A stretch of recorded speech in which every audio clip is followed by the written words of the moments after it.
Imagine that you are accused of a criminal case you did not commit, and you spent 18 years behind bars, and after all this, a DNA test brings your innocence, and later on, you accused in another criminal case. This is not a story inspired by imagination. This story took place back in 1985 with Stephen Avery, who was convicted of sexual assault and attempted murder. At age 22, he served 18 years of a 32-year sentence and was exonerated by DNA testing.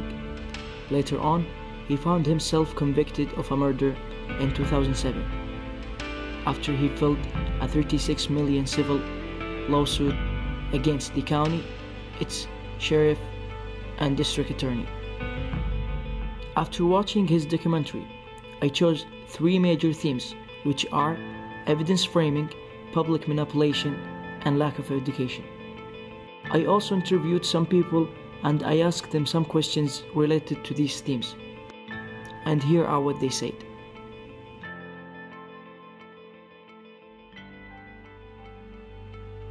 Yes. Not very much. Yes. No. Yes. No, I don't know. Not really. I don't know. The percentage-wise, I don't know, maybe 30%? Absolutely. I think it's about 30%. Yes. Maybe 40%. Yeah, 33%. Yes, like 45%. I think yes, and maybe, I don't know, less than 10%, but definitely. Yes, I do. I would say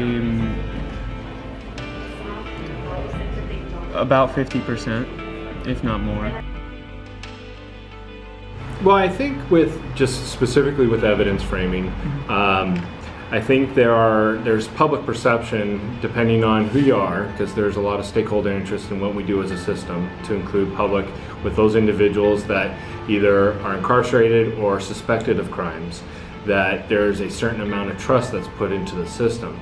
I think where we struggle as a system is that with evidence, there are certain evidentiary procedures that we have to abide by.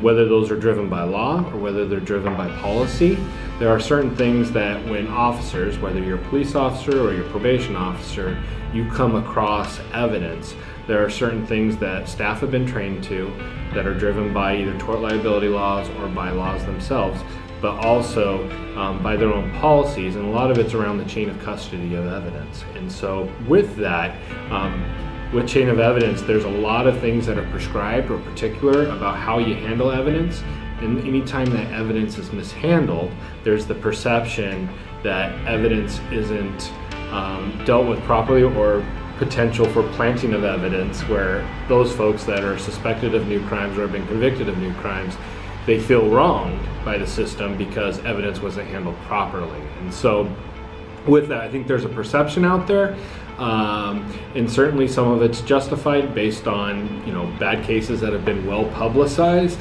but I think by far and large evidence is handled appropriately, and there isn't necessarily a planting of evidence. There's got to be that inherent trust in the system. Yes and no. It's hard to say. Maybe another 30%? Yes. Let's just say yes. Probably 40, 50%? Yes. 20%. Yes. 75%. Oh yes, 50%. I would hope not, but I think yes. Probably 5, less than 5, I don't know. Yes. I would say it happens 90% of the time.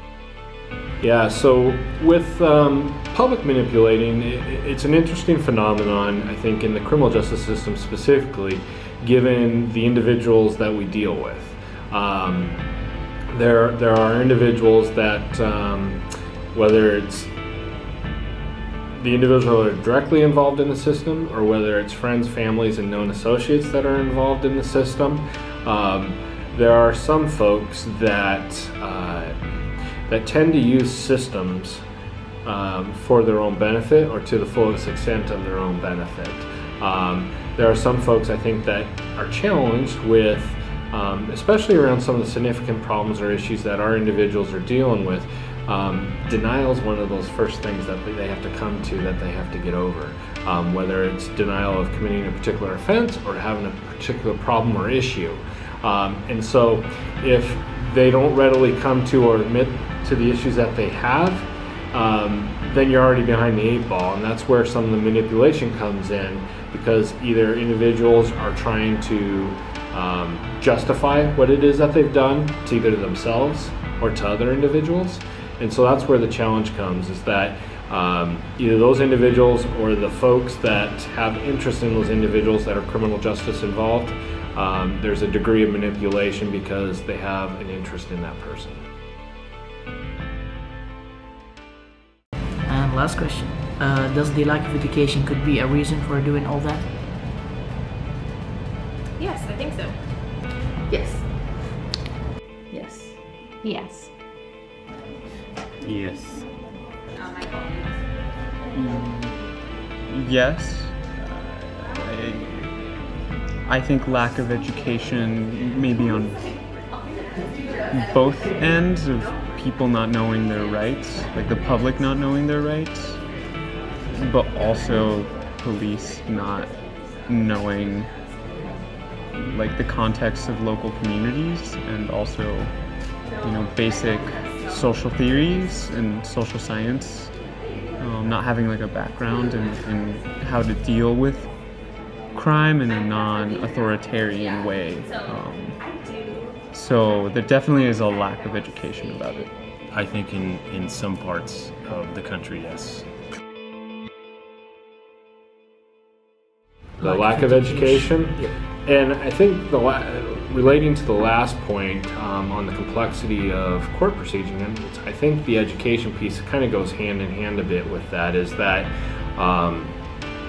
overall as a system, and how the system works and the protections that are provided to people and individuals and why those protections exist, and then the processes and those that are involved, I think there is just a tremendous amount of information out there. I think there's a tremendous amount of interest, but I think generally people only have so much bandwidth to absorb all that information.